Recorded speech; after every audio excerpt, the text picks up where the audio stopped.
जय हिंद साथियों, PS study में आपका मोस्ट वेलकम है। इस क्लास में हम सभी प्रतियोगी परीक्षाओं के लिए current affair plus static GK देखेंगे, जो सभी प्रतियोगी परीक्षाओं के लिए इम्पोर्टेंट है। क्वेश्चन फर्स्ट है, किस राज्य यूटी में हाल ही में ई गवर्नेंस पर राष्ट्रीय सम्मेलन 2022 का आयोजन किया गया। क्वेश्चन क्या है, किस राज्य यूटी में हाल ही में ई गवर्नेंस पर राष्ट्रीय सम्मेलन 2022 का आयोजन किया गया। पहली बात तो ये किस पर किया गया, ई गवर्नेंस पर किया गया कि हम प्रशासन को किस तरह से अच्छा करें, किस तरह से उसे एक्टिव करें और किस तरह से उसका उत्तरदायित्व बढ़ाएं। इस पर यह सम्मेलन किया गया। कहां पर किया गया, तो ये है एक यूटी जिसका नाम जम्मू और कश्मीर है। जम्मू और कश्मीर के कटरा में हाल ही में ई गवर्नेंस पर राष्ट्रीय सम्मेलन 2022 का आयोजन किया गया।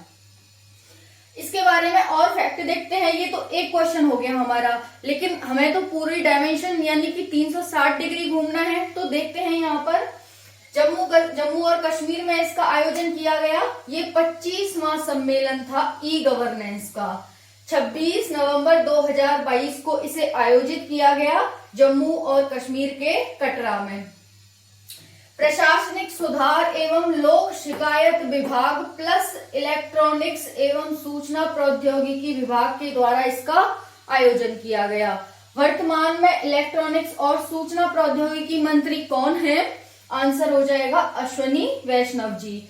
तो हमारा क्वेश्चन क्या था, किस राज्य यूटी ने हाल ही में ई गवर्नेंस पर राष्ट्रीय सम्मेलन का आयोजन किया गया है? इसका आंसर जम्मू और कश्मीर के कटरा में। इसका ये 25वां सम्मेलन था ई गवर्नेंस का। 26 नवंबर 2022 को इसे आयोजित किया गया। प्रशासनिक सुधार और लोक शिकायत विभाग, जिसे DRPG कहा जाता है, प्लस इलेक्ट्रॉनिक्स एवं सूचना प्रौद्योगिकी, जिसे IT विभाग कहा जाता है, इन दोनों ने मिलकर के इसका आयोजन किया। और इलेक्ट्रॉनिक्स एवं सूचना प्रौद्योगिकी मंत्री कौन है वर्तमान में? अश्वनी वैष्णव जी हैं। पहला क्वेश्चन क्लियर हो गया। सेकंड क्वेश्चन देखते हैं, टाटा कंज्यूमर प्रोडक्ट्स कंपनी द्वारा किस पेयजल कंपनी का अधिग्रहण कर लिया गया है? क्वेश्चन क्या है, टाटा कंज्यूमर प्रोडक्ट्स कंपनी द्वारा किस पेयजल कंपनी का अधिग्रहण कर लिया गया है? तो यहाँ पर पूछा क्या है, किस कंपनी का? तो कंपनी का नाम क्या है? बिसलेरी कंपनी का। किसके द्वारा कर लिया गया है? टाटा कंज्यूमर प्रोडक्ट्स कंपनी के द्वारा इसका अधिग्रहण कर लिया गया है। बिसलेरी के बारे में कुछ जानकारी जुटाते हैं। भारत की ये सबसे बड़ी पैकेज्ड पेयजल कंपनी है बिसलेरी। आप जब भी पानी लेने जाते हो तो आपको बिसलेरी की बोतल ही मिलती है। अधिकतर तो आपको बिसलेरी की बोतल ही मिलती है। 98% हम कह सकते हैं। इसीलिए भारत की सबसे बड़ी पैकेज्ड पेयजल कंपनी है। भारत के किसी भी कोने में जाओगे वहां पर आपको बिसलेरी की बोतल मिल जाएगी। इसने बिसलेरी का अधिग्रहण कर लिया है टाटा कंज्यूमर प्रोडक्ट्स कंपनी के द्वारा।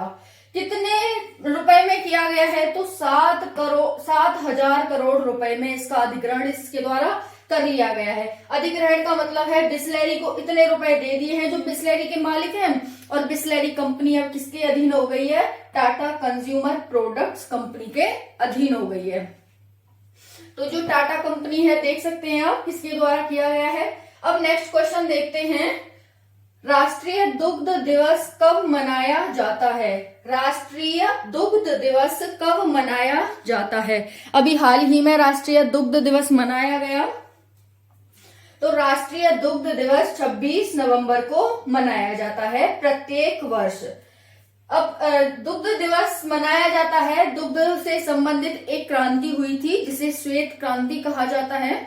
इसके आप याद रख सकते हैं कि क्योंकि दूध सफेद होता है, इसके लिए श्वेत क्रांति हुई थी, ताकि दूध को हम बढ़ावा दे सकें, दूध के उत्पादन को बढ़ावा दिया जा सके। तो हम यहाँ पर देखते हैं श्वेत क्रांति हुई थी। कब हुई थी ये? चौथी पंचवर्षीय योजना में श्वेत क्रांति हुई थी।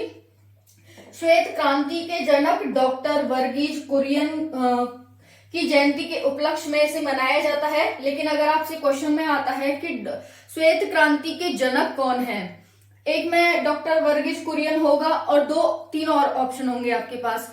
तो क्या है इसके श्वेत क्रांति के जनक? डॉक्टर वर्गीज कुरियन है। ओके, तो यहाँ पर इन्हीं की जयंती के उपलक्ष्य में प्रत्येक वर्ष श्वेत क्रांति दिवस मनाया जाता है, क्योंकि इन्होंने ही तो बढ़ावा दिया था श्वेत क्रांति को, यानी कि दूध के उत्पादन को। इसी वजह से इन्हीं के जयंती के उपलक्ष्य में इसे मनाया जाता है 26 नवंबर को। पंचवर्षीय योजना 1969 से 1974 में हुई थी। इसमें सर्वाधिक कृषि वृद्धि दर्ज की गई थी। तो आपसे क्वेश्चन पूछा जाता है कि चौथी पंचवर्षीय योजना का चौथी पंचवर्षीय योजना में हमने क्या लक्ष्य प्राप्त किया था? आंसर हो जाएगा सर्वाधिक कृषि वृद्धि दर्ज हमने यहाँ पर की थी। सर्वाधिक जो जितनी पंचवर्षीय योजना हुई थी ना, सब में हमने यहाँ पर सर्वाधिक कृषि वृद्धि दर्ज की थी। लेकिन ये जो चौथी पंचवर्षीय योजना थी एक असफल योजना मानी जाती है, क्योंकि आपको पता है 1971 में बांग्लादेश बना था। तो बांग्लादेश से जो शरणार्थी भारत में आ रहे थे उनकी वजह से और मौसम की प्रतिकूलता की वजह से ये योजना सफल नहीं हो पाई थी। तो आपको क्या याद रखना है? चौथी पंचवर्षीय योजना 1969 से 74 में हुई थी। इस योजना में हमने सर्वाधिक कृषि वृद्धि दर्ज की थी। ये एक असफल योजना थी। कारण क्या था? बांग्लादेश का युद्ध, बांग्लादेश और पाकिस्तान का युद्ध हुआ था, क्योंकि बांग्लादेश का निर्माण चल रहा था। तो वहां से जो शरणार्थी भारत में आ गए थे, तो एक वो प्रतिकूलता थी, दूसरी मौसम की प्रतिकूलता थी। तो इस वजह से ये योजना सफल नहीं हो पाई थी। अब नेक्स्ट क्वेश्चन देखते हैं। हाल ही में अखिल भारतीय तकनीकी शिक्षा परिषद के अध्यक्ष के रूप में किसे चुना गया है? हाल ही में अखिल भारतीय तकनीकी शिक्षा परिषद के अध्यक्ष के रूप में किसे चुना गया है? तो यहाँ पर क्या याद रखना है आपको? अखिल भारतीय तकनीकी शिक्षा परिषद, इसके अध्यक्ष किसे चुना गया है? आंसर हो जाएगा टी.जी. सीतारमन को अखिल भारतीय तकनीकी शिक्षा परिषद के अध्यक्ष के रूप में चुना गया है। किसे चुना गया है? टी.जी. सीतारमन को। अब टी.जी. सीतारमन IIT गुवाहाटी के निदेशक हैं और इन्होंने जगदीश कुमार का पद ग्रहण किया है। इन्होंने किसका स्थान लिया है? टी.जी. सीतारमन ने जगदीश कुमार का स्थान लिया है। नेक्स्ट क्वेश्चन है, now you breathe overcoming toxic relationships and abuse पुस्तक के लेखक कौन है? Now you breathe overcoming toxic relationships and abuse पुस्तक के लेखक कौन है? ये आपको लंबी चौड़ी लग रही है, लेकिन इसमें कुछ डिफाइन किया गया है, हम देखते हैं। ये राखी कुमार एक लेखिका है, उनके द्वारा इसे लिखा गया है। किसके द्वारा लिखा गया है? Now you breathe overcoming toxic relationship and abuse पुस्तक को, इसको लिखा गया है राखी कुमार के द्वारा। राखी कुमार फिजियोथेरेपिस्ट हैं और एक लेखिका हैं। दो चीज आपको राखी कुमार के बारे में ध्यान रखनी है। तो इनके द्वारा लिखी गई है ये वाली पुस्तक नाउ यू ब्रीद। इसमें बताया गया है कि जहरीले जो रिश्तों से कैसे निपटा जाए, कैसे उन्हें ठीक किया जाए और उन्हें छोड़ने पर रोड में प्रदान किया गया है।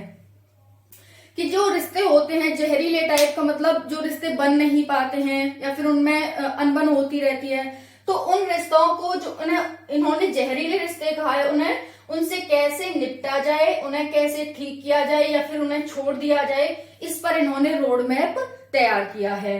तो आपको ये याद रखना है कि now you breathe overcoming toxic relationships and abuse पुस्तक राखी कुमार के द्वारा लिखी गई है। कुमार से आप लेखक मत समझ लेना, ये एक लेखिका है।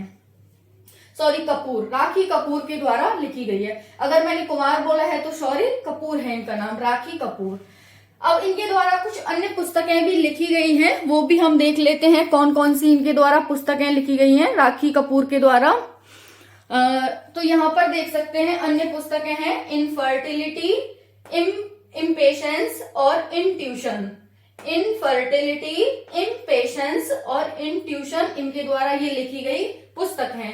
इंट्यूशन में इन्होंने a physical and mental guide for parents के लिए बताया गया है। इसमें इंट्यूशन जो पुस्तक है इनकी, a physical and mental guidance for parents, इस तरह से इन्होंने 3 पुस्तकें आप ये याद रखें और एक पुस्तक नाउ यू ब्रीद याद रखें।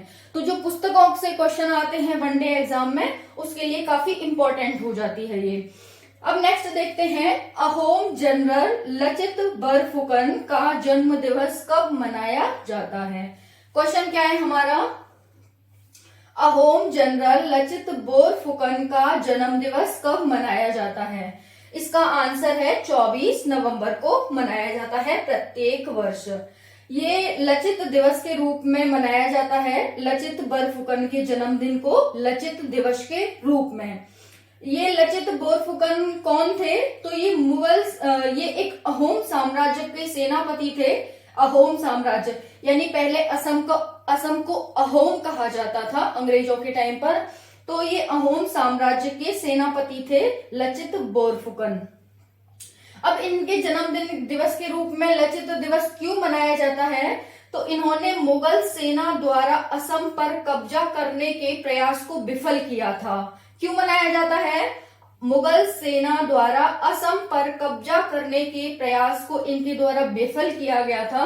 इसी उपलक्ष्य में प्रत्येक वर्ष 24 नवंबर को जनरल लचित बोरफुकन का दिवस के रूप में मनाया जाता है। यहाँ पर देख सकते हैं सराय घाट की लड़ाई हुई थी 1671 ईस्वी में। असमिया सेना की जीत के सम्मान के रूप में इसे मनाया जाता है, क्योंकि सेनापति कौन थे, अहोम साम्राज्य के सेनापति थे लचित बोरफुकन। और यहाँ पर सराय घाट की लड़ाई किस किस के बीच में हुई थी, अहोम साम्राज्य और मुगल साम्राज्य के बीच में। तो मुगल सेना का जो प्रयास था असम पर कब्जा करने का, उसे इन्होंने विफल कर दिया था इन सेनापति ने, बोरफुकन ने। इस वजह से ही क्या मनाया जाता है, 24 नवंबर को ये दिवस लचित दिवस के रूप में मनाया जाता है। इस बार इनकी 400वीं जयंती मनाई गई है। किसकी, लचित बोरफुकन की 400वीं जयंती मनाई गई है, काफी इंपॉर्टेंट है। अब हमारा लास्ट क्वेश्चन है, कौन सा फुटबॉल खिलाड़ी नवंबर 2022 में फीफा विश्व कप में स्कोर करने वाला पहला खिलाड़ी बन गया है। कौन सा फुटबॉल खिलाड़ी